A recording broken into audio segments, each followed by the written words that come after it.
বাচ্চার সামনে 7 জন যুবক দাঁড়িয়ে বলেছে, হ্যাঁ আপনার শিরকি মেলা আমরা মানি না, আপনি যার ইবাদত করেন আমরাও তার ইবাদত করি না, আমরা চন্দ্র পূজা করি না, আমরা সূর্যের পূজা করি না, আমরা কোনো দেব দেবীর পূজা করি না, আমরা একমাত্র ইবাদত করি আমার রব আল্লাহ। চিৎকার দিয়ে বলেন না সুবহানাল্লাহ।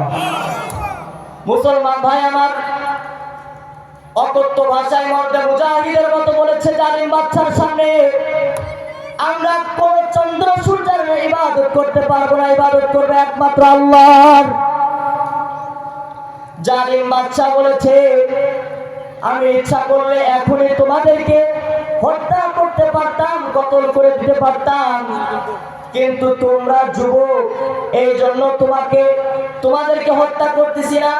7 দিন সময় দিলাম, এই 7 দিনের মধ্যে তোমাদের যে ডিসিশন সিদ্ধান্ত, এই সিদ্ধান্ত পরিবর্তন করে আমি যার ইবাদত করি তোমরাও তার ইবাদত করবে, অন্যথায় যদি না করো তাহলে তোমাদের গলা থেকে মাথাটা আলাদা করে দেওয়া হবে। কি কথা বলছে বুঝছেন? কত বড় জালিম বাচ্চা! যা বাচ্চা বলতে আমি যার ইবাদত করি তোমাদেরকেও তার ইবাদত করতে হবে, আর যদি অন্যথায় না করো, যদি কোনো একত্ববাদ রবের ইবাদত করো তাহলে তোমাদের গলা থেকে মাথাটা আলাদা করে দেওয়া হবে। কি করে দেওয়া হবে ভাই? মাথাটা আলাদা করে দেওয়া হবে।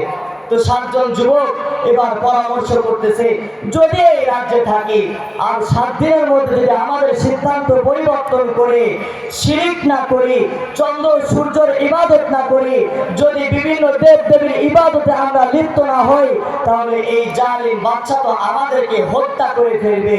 কি করা যায়? 7 জন যুবক পরামর্শ করলেন যে তারা হিজরত করবেন, দেশ ত্যাগ করবেন। চিৎকার দিয়ে বলেন না আল্লাহু আকবার। দেশ ত্যাগ করতে রাজি হয়েছে, কিন্তু ঈমান ত্যাগ করতে রাজি হয় না। চিৎকার দিয়ে বলেন না আল্লাহু আকবার। এইরকম যুবক যদি আজকে আমাদের সমাজে থাকতো তাহলে আমাদের জাতীয় সমাজ পরিবর্তন হয়ে যেত। কথা বলেন ঠিক কিনা? দেখেন ভাই, তারা নিজেদের ঈমানকে ত্যাগ করে নাই, তারা দেশ ত্যাগ করেছে। মহান আল্লাহ পাক রব্বুল আলামিন বলেন, তারা যখন দেশ ত্যাগ করার সিদ্ধান্ত গ্রহণ করলো তো ওই বাদশার একটা বাবরচি ছিল আর বাবরচির একটা কুকুর ছিল, আমি আল্লাহ ওই 7 জনের সঙ্গী হিসাবে একটা কুকুরও দিয়ে দিলাম। চিৎকার দিয়ে বলেন সুবহানাল্লাহ। ভাই, যখন কোনো মানুষ একত্ববাদ আল্লাহর ইবাদত করবে, যখন তাওহীদের উপর ঈমান আনবে আর ঈমানের উপর চলতে থাকবে, তো আল্লাহ তাআলার পক্ষ থেকে তাদের উপর সাহায্য আসবে। কথা বলেন ঠিক কিনা? যেমনি ভাবে 7 জন যুবকের সঙ্গে আল্লাহ একজন কুকুরের আলোচনা করলেন, কোরআনে কুকুরের আলোচনা করলেন। কুকুরটার নামও তাফসীরের মধ্যে বলেছেন কিতমির। কিতমির নামক একটা কুকুরের আলোচনা আল্লাহ করেছেন।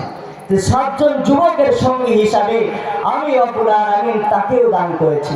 7 জন যুবক যখন দেশ থেকে চলে যাচ্ছে তো পিছন থেকে কুকুরটা বারবার তাদের সঙ্গে যাচ্ছে, তারা বারবার তাড়ানোর চেষ্টা করেছে, কিন্তু কোনোভাবেই কুকুরটা পিছু হাঁটে নাই। চিৎকার দিয়ে বলেন আল্লাহু আকবার।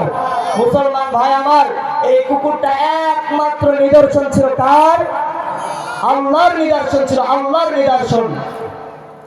তারা এক পর্যায়ে সিদ্ধান্ত গ্রহণ করলো, কুকুরটাকে এত তাড়ানোর চেষ্টা করতেছি, যেহেতু কুকুর হাঁটতেছে না, তো তাহলে কুকুরটা আমাদের সঙ্গে যায়।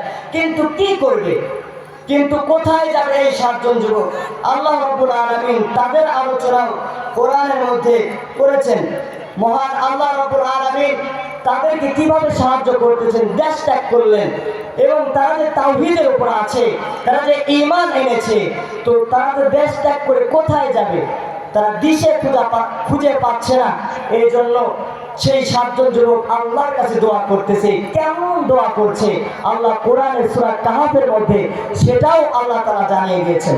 তাদের দোয়াটা ছিল এমন, إذ أوى الفتية إلى الكهف فقالوا ربنا آتنا من لدنك رحمة وهيئ لنا من أمرنا رشدا।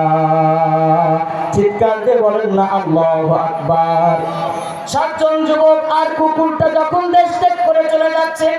মহান আল্লাহর কাছে দোয়া করলেন, রব্বুল আলামিন আমরা ঈমানের জন্য দেশ ত্যাগ করেছি, আল্লাহ আমাদের সঠিক এবং একটা সুন্দর একটা পথ দেখান।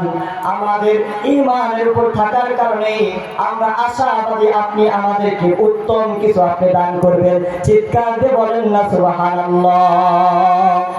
মহান আল্লাহ রাব্বুল আলামিন বললেন, যখন এই যুবকরা আমার কাছে সাহায্য চাইলেন, দোয়া করলেন যে আল্লাহ ঈমানের জন্য দেশ ত্যাগ করেছি, এখন কি করব? তো আমি আল্লাহ রাব্বুল আলামিন তাদের দিলের মধ্যে একটা ধারণা দিয়ে দিলাম, একটা সিদ্ধান্ত দিয়ে দিলাম। সিদ্ধান্ত হলো তারা পথ চলতে চলতে একটা পাহাড় দেখতে পেলেন, আর ওই পাহাড়ের মধ্যে একটা গুহা ছিল। আল্লাহ বলেন, ফাওয়াবনা আলা আযানিহিম ফিল কাহফি সিনিনা আদাদা। চিৎকার দিয়ে বলেন না আল্লাহু আকবার।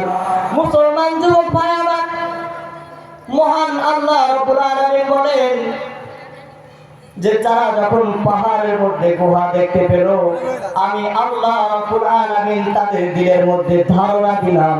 তারা নিজেদের মধ্যে পরামর্শ করলো, তারা সিদ্ধান্ত গ্রহণ করলো, তারা এই পাহাড়ের গুহার মধ্যে ঢুকে যাবে। চিৎকার দিয়ে বলেন সুবহানাল্লাহ। এবং 7 জন যুবক ঢুকে গেল, আর 7 জন যুবকের ওই গুহার সামনে একটা কুকুর বসেছিল।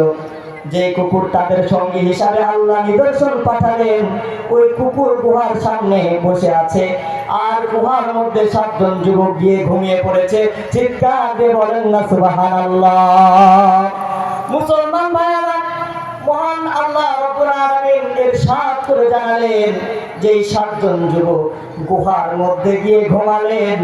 একদিন আর 2 দিন নয়, মহান আল্লাহ আয়াত নাযিল করে দিয়ে হাবিব কিবরিয়া নবীজিকে বলেছেন, ওই 7 জন যুবক ওই গুহার মধ্যে 309 বছর ঘুমিয়েছে। চিৎকার দিয়ে বলেন না আল্লাহু আকবার। ও ভাই, কয় বছর ঘুমাইছে ভাই বলেন? 309 বছর। আশ্চর্যের ব্যাপার না?